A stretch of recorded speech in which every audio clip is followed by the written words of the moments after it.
आप मूल कहाँ से हैं? सर मैं रांची झारखंड। झारखंड से। आपने झारखंड के बाहर कोई दोस्त बनाए यहाँ? जी बहुत सारे बनाए। किस राज्य के? सर यूपी के हैं और मैं जिस कॉलेज में हूँ वो बालाजी मंदिर चलाती है, तो वहाँ पे बहुत सारे मेरे तेलुगु दोस्त भी बने और एक साउथ अफ्रीका का भी है। जी नहीं, जो कोई साउथ के राज्य के होंगे, किसी से लैंग्वेज के 5-10 वाक्य सीख लिए, ऐसा कुछ किया? हाँ मैंने करा था। हाँ, मलयालम में कोई लड़की मिली थी, वो कॉल कर बात कर रही थी, तो मैंने सुना कि मैंने उनसे पूछा कि ये कौन सी लैंग्वेज है, तो उन्होंने बोला कि मलयालम है। तो उन्होंने फिर मैंने उनसे और पूछा कि मलयालम में कुछ बताइए मुझे कि मैं किसी से हेलो बोलूँ या किसी से बात करूँ। फिर मैंने उनको रिकॉर्ड भी कर लिया ताकि सुन भी सकूँ। मैंने हिंदी सिखाई है। हिंदी? हमारे कॉलेज में मणिपुर से बच्चे आते हैं, तो उनको बहुत इंटरेस्ट था, तो हमने उन्हें हिंदी सिखाई। आपने सिखाई? और मैंने ऐसे भी सिखाई। और एक दोस्त आपने ऐसे भी सिखाई। असमिया सिखाया लोगों को? और मैं पहाड़ी हूँ, तो मैंने पहाड़ी में बताया है। अरे कहाँ से हैं? उत्तराखंड से।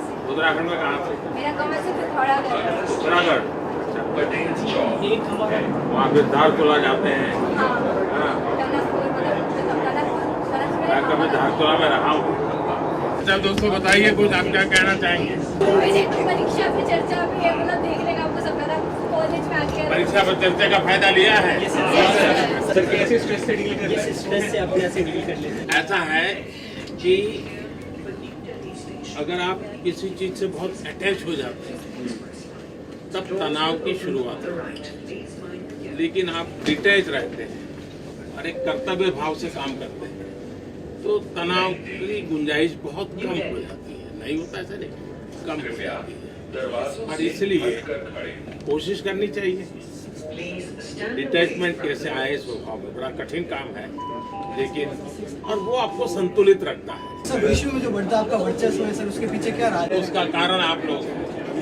धन्यवाद। इस देश के लोगों का विश्वास हो गया है कि भारत के युवाओं के पास टैलेंट है और वो दुनिया के काम आ सकती है, ये विश्वास बन गया है। जी सर। हमारी राष्ट्रीय शिक्षा नीति आई है तो उसमें जो हमारी भारतीय भाषाएं हैं उनमें पढ़ने का एक बहुत अच्छा विकल्प मिला है हम लोगों को और एक लचीलापन भी मिला है पाठ्यक्रम में, तो हम सभी के लिए बहुत सहयोगी है, बहुत अच्छा कदम है सरकार। देखिए, हमारे देश के गांव में बहुत टैलेंट है, लेकिन अब उनको अंग्रेजी का सौभाग्य नहीं मिला तो कहीं आके रुक जाते हैं। अब देखिए, स्पोर्ट्स में हमारे बच्चे आगे आ रहे हैं, तो हमारे लोगों ने शुरू में मजाक उड़ाई, उनसे अंग्रेजी में पूछ रहे हैं। अब उसका काम स्पोर्ट्स में है, उसको अंग्रेजी में जवाब आ रहा है, तो अच्छा जवाब दिया कुछ बच्चों ने। और आपने देखा होगा गांव के बच्चे स्पोर्ट्स में काम पर आगे। लैंग्वेज हमारे यहाँ बैरियर नहीं बननी चाहिए। अच्छा, आप में से कभी किसी ने प्रयोग किया है कि एक भी रुपया कैश जेब में लिए बिना ये सर हमने किया है। 7 दिन तक ये सर किया है। कैश को हाथ नहीं लगाएगा, ऐसा किया प्रयोग? ये सर किया है। उन अनुभवों को आपने अपने ब्लॉग पर शेयर करना चाहिए। ये सर लोगों के लिए बड़ा आश्चर्य होता है, मैं जब दुनिया को बताता हूँ कि आपको एक भी रुपया लिए बिना हिंदुस्तान में जाइए, आपके पास मोबाइल है तो आप आराम से अपना कारोबार चला सकते हैं। हमें जॉब सीकर ना बल्कि जॉब क्रिएटर बनना चाहिए। ये सर सही मैं बात आपको उसके लिए थैंक यू बोलना चाहूँगा जो आपने 2016 में RPDWD एक्ट लाए PWD के लिए, क्योंकि इससे पहले जो था 1995 तक था, बट वो इतना इम्प्लीमेंटेशन नहीं था। उसके बाद जो गवर्नमेंट आई उसके बारे में, बट मैं स्पेशली थैंक आपको ऑन द बिहाफ ऑफ जितने PWD कैंडिडेट्स हैं, क्योंकि सर मैं आज उसी बदौलत, उसी पॉलिसी के बदौलत आज मैं ड्यू कर रहा हूँ। प्रिंसिपल है, उन्होंने भी आपको याद किया है, वो खुद मैम क्या कहते हैं हर जगह ग्रीनरी फैलाने की बात करती है। आपको मालूम है मैंने एक मिशन लाइफ लॉन्च किया है, तो मिशन लाइफ की तरफ लोगों को जोड़ना चाहिए और pro planet people P3 movement ऐसा एक समूह बनाना चाहिए। अब देखिए, मुझे भी हरियाणा के कुछ बच्चों का पता चला, वो अपने गांव से सुबह 5 बजे उठ के बगल के गांव में जाते हैं, वो 40-50 बच्चे हैं, पूरे गांव की सफाई करते हैं और फिर अपने गांव वापस आते हैं। तो उन्होंने पूरे हर गांव को प्रेरणा दी है कि भाई सफाई होनी चाहिए, कर रहे हैं लोग। स्वच्छता बहुत बड़ा काम है। अब जैसे 2025 तक हमें टीबी से भारत को मुक्त करना है, अब किया जा सकता है। सिर्फ टीबी के पेशेंट को हमने गोद लेना है, सरकार दवाई देती है, वो दवाई उसको पहुंचानी है, 6 महीने तक उसको खाने के कुछ नियम है, उसको पालन करना है। 6 महीने में चला जाता है। तो उसको हम बहुत बड़ी मदद अगर देश के नौजवान तय करें कि हमें टीबी मुक्त भारत बनाने में योगदान करना है। हमारी राष्ट्रीय शिक्षा नीति आई है तो उसमें जो हमारी भारतीय भाषाएं हैं उनमें पढ़ने का एक बहुत अच्छा विकल्प मिला है हम लोगों को और एक लचीलापन भी मिला है पाठ्यक्रम में, तो हम सभी के लिए बहुत सहयोगी है, बहुत अच्छा कदम है सरकार का। देखिए हमारे देश के गांव में बहुत टैलेंट है, लेकिन अब उनको अंग्रेजी का सौभाग्य नहीं मिला तो कहीं आके रुक जाते हैं। अब देखिए स्पोर्ट्स में हमारे बच्चे आगे आ रहे हैं, तो हमारे लोगों ने शुरू में मजाक उड़ाई, उनसे अंग्रेजी में पूछ रहा है। अब उसका काम स्पोर्ट्स में है, उसका अंग्रेजी में जवाब आ रहा है, तो अच्छा जवाब दिया कुछ बच्चों ने। और आपने देखा होगा गांव के बच्चे स्पोर्ट्स में काम कर आगे। लैंग्वेज हमारे यहाँ बैरियर नहीं बननी चाहिए। अच्छा, आप में से कभी किसी ने प्रयोग किया है कि 1 भी रुपया कैश जेब में लिए बिना ये सर हमने किया है सर। 7 दिन तक ये सर किया है कैश सर। को हाथ नहीं लगाएगा। ऐसा किया प्रयोग? ये सर किया है। उन अनुभवों को आपने अपने ब्लॉग पर शेयर करना चाहिए। ये सर लोगों के लिए बड़ा आश्चर्य होता है, मैं जब दुनिया को बताता हूँ कि आपको 1 भी रुपया लिए बिना हिंदुस्तान में जाइए, आपके पास मोबाइल है तो आप आराम से अपना कारोबार चला सकते हैं। पर्दा आपका वर्चस्व है सर, उसके पीछे क्या रहा है? उसका कारण आप लोग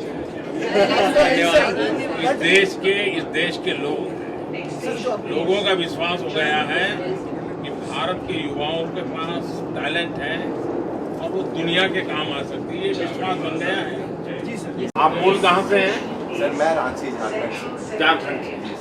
आपने झारखंड के बाहर कोई दोस्त बनाए यहाँ? जी बहुत सारे बनाए। किस राज्य के? सर यूपी के हैं और मैं जिस कॉलेज में हूँ वो बालाजी मंदिर चलाती है, तो वहाँ पे बहुत सारे मेरे तेलुगु दोस्त भी बने और एक साउथ अफ्रीका का भी है। जी नहीं, जो कई साउथ के राज्य के होंगे, किसी से लैंग्वेज के 5-10 वाक्य सीख लिए, ऐसा कुछ किया? हाँ मैंने करा था। हाँ, मलयालम में कोई लड़की मिली थी, वो कॉल कर बात कर रही थी। मैंने सुना कि मैंने उनसे पूछा कि ये कौन सी लैंग्वेज है, तो उन्होंने बोला कि मलयालम है। तो उन्होंने फिर मैंने उनसे और पूछा कि मलयालम में कुछ बताइए मुझे कि मैं किसी से हेलो बोलूँ या किसी से बात करूँ। फिर मैंने उनको रिकॉर्ड भी कर लिया ताकि सुन भी सकूँ। मैंने हिंदी सिखाई है। हिंदी? हमारे कॉलेज में मणिपुर से बच्चे आते हैं, हाँ। तो उनको बहुत इंटरेस्ट था, तो हमने उन्हें हिंदी सिखाई। आपने सिखाई? हाँ जी। और मैंने असमी सिखाई है। और एक दोस्त आपने असमी सिखाई। असमिया सिखाया लोगों को? और मैं हाँ। पहाड़ी हूँ तो मैंने पहाड़ी में बताया है। अरे कहाँ से हैं? उत्तराखंड से। उत्तराखंड में कहाँ से? मेरा गाँव से पिथौरागढ़ है। उत्तराखंड।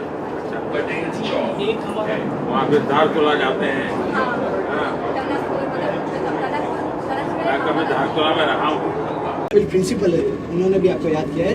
वो खुद मैम क्या कहते हैं हर जगह ग्रीनरी फैलाने की बात करती है। आपको मालूम है मैंने एक मिशन लाइफ लॉन्च किया है, तो मिशन लाइफ की तरफ लोगों को जोड़ना चाहिए और pro planet people P3 movement ऐसा एक समूह बनाना चाहिए। अब देखिए मुझे भी हरियाणा के कुछ बच्चों का पता चला, वो अपने गांव से सुबह 5 बजे उठ के बगल के गांव में जाते हैं, वो 40-50 बच्चे हैं, पूरे गांव की सफाई करते हैं और फिर अपने गांव वापस आते हैं। तो उन्होंने पूरे हर गांव को प्रेरणा दी है कि भाई सफाई होनी चाहिए, कर रहे हैं लोग। स्वच्छता बहुत बड़ा काम है। अब जैसे 2025 तक हमें टीबी से भारत को मुक्त करना है, अब किया जा सकता है। सिर्फ टीबी के पेशेंट को हमने गोद लेना है, सरकार दवाई देती है, वो दवाई उसको पहुंचानी है, 6 महीने तक उसको खाने के कुछ नियम है उसको पालन करना है, 6 महीने में चला जाता है। तो उसको हम बहुत बड़ी मदद अगर देश के नौजवान तय करें कि हमें टीबी मुक्त भारत बनाने में योगदान करना है।